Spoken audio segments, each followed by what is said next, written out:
आप में कोई अंतर नहीं रहेगा।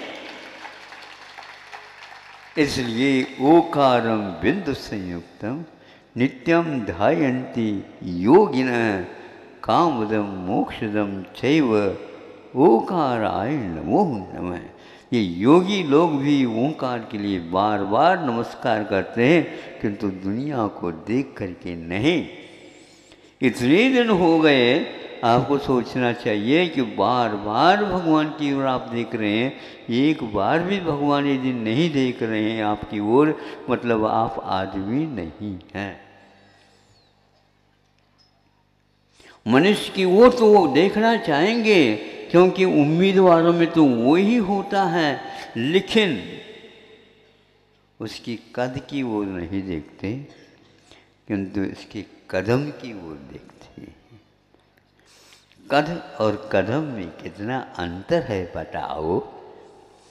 छोटे बच्चे बहुत अपने कदम 6-6 इंच भी नहीं, 2-2 इंच 3-3 इंच रखते हैं, तो भी माता पिता खुश हो जाते हैं, क्योंकि बेटे के कदमों में दम आ गई। इसलिए अब हमें इसकी कोई चिंता नहीं है। ये आप लोग जो बैठे हैं अभी तक कदम खुल ही नहीं पा रहे हैं। हाँ, चलने के नाम से हमें तो ऐसा लगता है कि आप चालनी की प्रकृति वाले हो। चालनी चलनी, भगवान बुंदेलखंड की बात कहने से तो बहुत अच्छी है, नहीं समझे। चलनी, चलनी से तो चालनी बनती है, ये तो नहीं समझे आप। हाँ, हम खड़ी हिंदी बोलते हैं, आप पुरानी हिंदी बोलते हैं।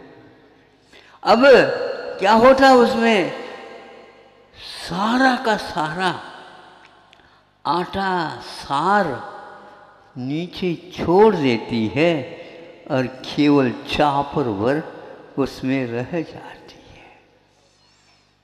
बस अब वो चापर अपने काम की है ही नहीं। किंतु आप लोग कम से कम बहुत मेहरबानी होगी अपने ऊपर, ये दूसरे के ऊपर नहीं। मुझे ऊपर, मेरे ऊपर आपकी मेहरबानी हो जाए, मैं कभी भी स्वीकारूंगा नहीं। मेरे पास क्या कमी है मेहरबानी की? और मैं आपके लिए मेहरबानी नहीं रखी, हम स्वयं के लिए रखी है। तो कदम उठाओ, कदम उठते ही अपने आप ही दम की ओर हमारा अपने आप दृष्टिकोण हो जाएगा। किंतु आज तक आप चल ही नहीं पा रहे, चालनी का स्वरूप हो गया। आपके यहाँ घर में चालनी भी है और आपके यहाँ सूप भी है, सूपा। हाँ, सूपा भी है। सूपा क्या काम करती है? हाँ, अब दिनों सुनो, सार सार को पीछे रखती है और हल्का हल्का उसको हवा देती है, फटकार दे देती है। और हम आपको फटकार दें, बुरा लगता है, बहुत ही बुरा लगता है। रविवार के दिन सब लोगों के सामने महाराज जी ने तो हमें फटकार दिया। हाँ, लेकिन फटकारते समय आपने मना क्यों नहीं किया? मना क्यों नहीं किया? इतने जोर से फटकारा जा रहा, नहीं, फटकारना तो चाहिए। फटकारे बिना धान धान पीछे रह नहीं सकेंगे, और वह भूसा है, वह उड़ेगे बिना इनका कोई महत्व नहीं आएगा। इसलिए आप ऐसा कर लो, यहाँ पर खजुराहो में यदि सूपा मिल जाए तो खरीद लो, और चालनी है तो भगवान के चरणों में चढ़ा दो। वो किसी काम के नहीं। इसलिए आपको समझना है, यदि शुद्ध वस्त्र बनती है, वस्तु बनती है, तो शुद्ध वस्त्र के द्वारा ही उसको छाना जा सकता है, अन्यथा नहीं। इसलिए यहाँ पर आप लोगों को समझ में आ जाए कि आप अहिंसक हो, ये किसी भी प्रकार से मुझे स्वीकारता नहीं मिल पा रही। आज अब जिनवानी को अचार के रूप में स्वीकारते हैं तो बाजार में कहीं भी वस्त्र नहीं मिलेगा। हमें वहाँ अच्छी कीमती वस्त्र की कोई आवश्यकता नहीं, किंतु इसको थोड़ा अचार का रूप तो बन जाए। और वह मटन तैलो बस, जिसके एक एक धागे में वह मांस लगा हुआ रहता है, वह चर्बी लगी हुई रहती है, ताकि वह सूत टूटे नहीं, मशीन की भार को, आवाज़ को वह सहन कर सके, इसलिए वह करते हैं। किंतु वह किसी काम का नहीं रहता। उसके माध्यम से आप जल गालन कर नहीं सकते, क्योंकि वह पहले ही अशुद्ध है। और कौन सा चाहिए? पानी छान करके पी नहीं सकते, और अचार बन नहीं सकता, और भगवान के प्रक्षालन शांतिनाथ भगवान के करना चाहे तो किससे करोगे? अभिषेक तो कर लोगे आप, किंतु परिमार्जन प्रक्षालन किसके माध्यम से करोगे बताओ? ये तीन तो आपके पास गुण आ गए इस हथकरघा के माध्यम से।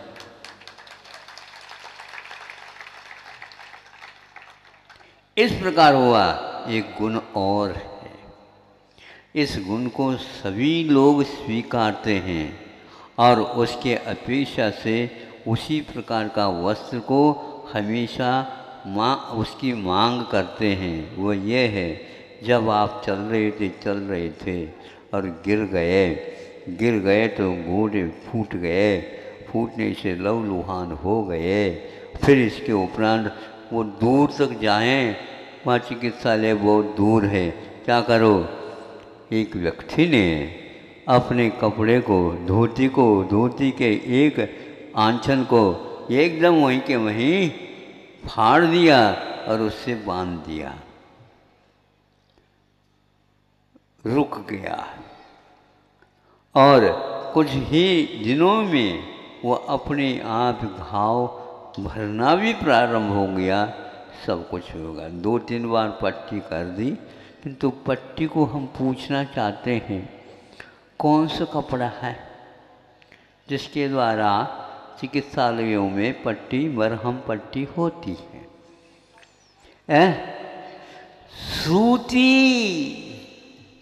हाँ, और यह दुनिया में कहीं भी जाकर के देखो, बिना हथकरघा के सूती बन ही नहीं सकती।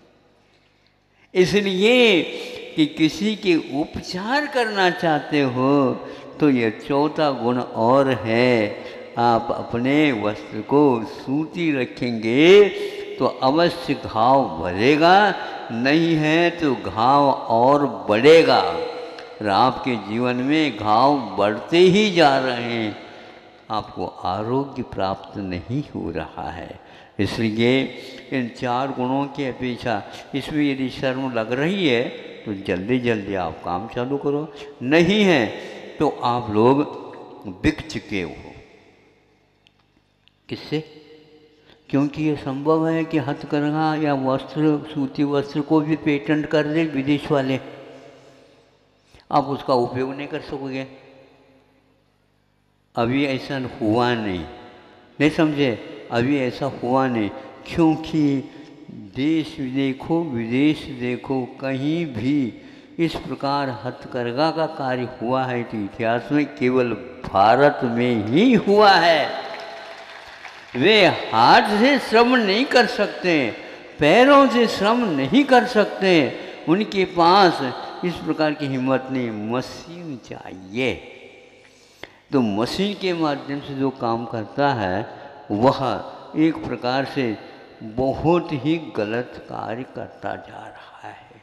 हमारे यहाँ जब मंत्र काम करते हैं तो मशीन की क्या आवश्यकता है, हमें बताओ। हमें यंत्र की कोई आवश्यकता नहीं, हमें मंत्र की आवश्यकता है। एक बार आँखों को बंद कर दें तो उस मंत्र के द्वारा बहुत कुछ आपत्तियों को टालने की क्षमता हम लोगों के पास है। द्वितीय विश्व युद्ध हुआ, प्रथम नहीं। अब तृतीय कब होता आप ही लोग देखो कब क्या होने वाला है। द्वितीय विश्व युद्ध हुआ, उस समय एक किताब लिखी हुई है घटना का, मैं आपके सामने रखना चाहता हूँ। आपको अवश्य ही इसमें लज्जा आएगी।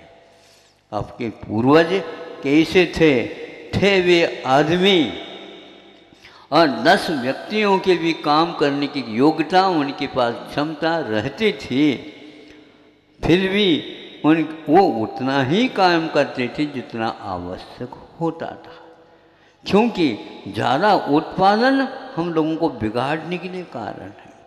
और यदि उत्पादन दूसरे के ऊपर आधारित हो जाए तो वो भी बिगाड़ने के लिए कारण होता। सुनिए क्या लिखा है। वो किताब पढ़ी तब हमें लगा कि हाँ, पूर्वज जो हैं पूर्व में उगने वाले सूर्य से भी बहुत बहुत बहुत आगे के होते थे, कि वे दिन रात को एक बना देते हैं। सूर्य अभी तक दिन को दिन तो बनाता है, रात को दिन नहीं बना सका। सूर्य के पास हिम्मत होती तो रात को भी दिन बना दे। भोगी व्यक्ति रात को भी दिन बना लेता और दिन को भी दिन बना लेता। भोगों में वह विलासता कभी डूब जाता है। तो वह क्या हुआ कि 1 अरब 30,000 मीटर, जिसको यार्ड भी बोलते हैं या गज भी बोलते हैं आप, गज, तो 1 अरब 30,000 गज प्रमाण 1 वर्ष में यहाँ से अच्छी क्वालिटी का जो जितना चाहता है उस प्रकार का वस्त्र विदेश के लिए निर्यात होता था। और आज हर बात में आप दूसरे के ऊपर आधारित हो गए। है आपके पास पैसा, ऋण ले करके आप सब खरीद रहे हो। ऋण का अर्थ भी अब समझ में किसी को नहीं आता। महाराज ऋण का अर्थ लोन कहो।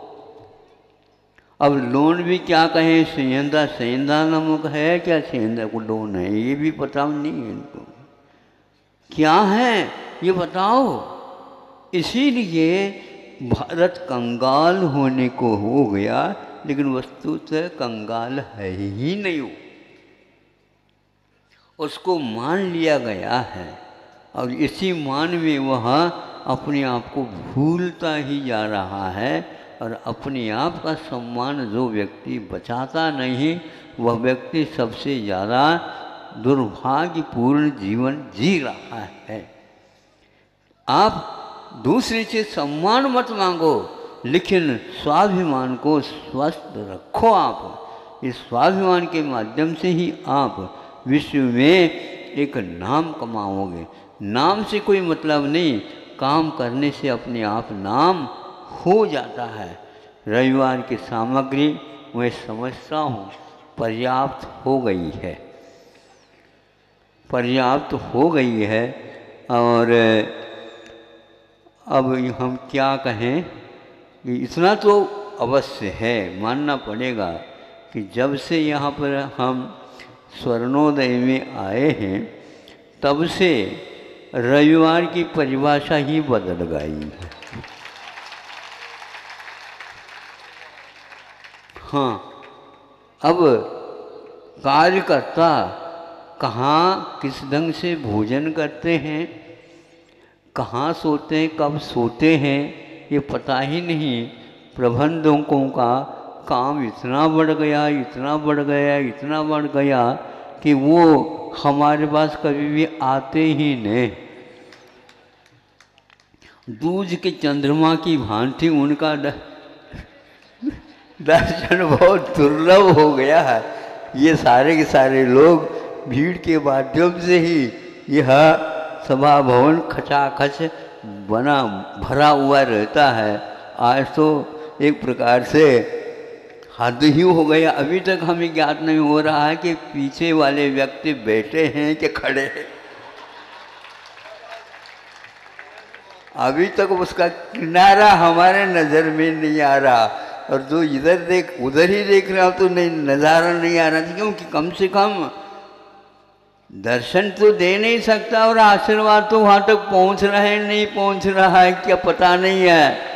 लेकिन ये ध्यान रखो, हमारी ध्वनि अवश्य उनके कानों तक पहुँच रही है। बिल्कुल, वह इसलिए ज्ञात हो गया है कि वह हाथ उठा उठा करके समर्थन कर रहे हैं। हाँ, वो ताली नहीं बजा रहे, नहीं समझे, वो हाथ उठा उठा करके हाँ ठीक कह रहे, ठीक कह रहे। हमें बैठने के लिए जगह नहीं थी, इसलिए हमने समझा, सोचा कि हम पहले नंबर में खड़े हैं, क्योंकि यह तो गर्मी में बैठे हैं, हम तो हवा अवश्य लेते हुए सुन रहे हैं। एक दिन में आपको इतना परिवर्तन आ जाता है और उसमें ऊर्जा मिल जाती है, मैं पर्याप्त समझता हूँ। ये भी ध्यान रखे, पर्व के उपरांत ये दूसरे दिन रविवार आया है, ये दूसरे नंबर का रविवार है। अब बहुत छोटे दिन होते जा रहे हैं, अब चातुर्मास भी बहुत छोटा होता जा रहा है। लगभग 1 महीना रह गया है दिवाली, 4 रविवार और है और दिवाली आ ही जाएगी। वह दीवार को भी फांद करके आ जाएगी, पक्का है। अभी आप लोगों को सोचना है, 4 महीने तो निकल रहे हैं, जिंदगी निकल रही है, लेकिन ऐसा कार्य करो कि जिंदगी हमेशा हमेशा के लिए सार्थक हो जाए। इन्हीं भावनाओं के साथ आज का ये वक्त है। अहिंसा परमो धर्म की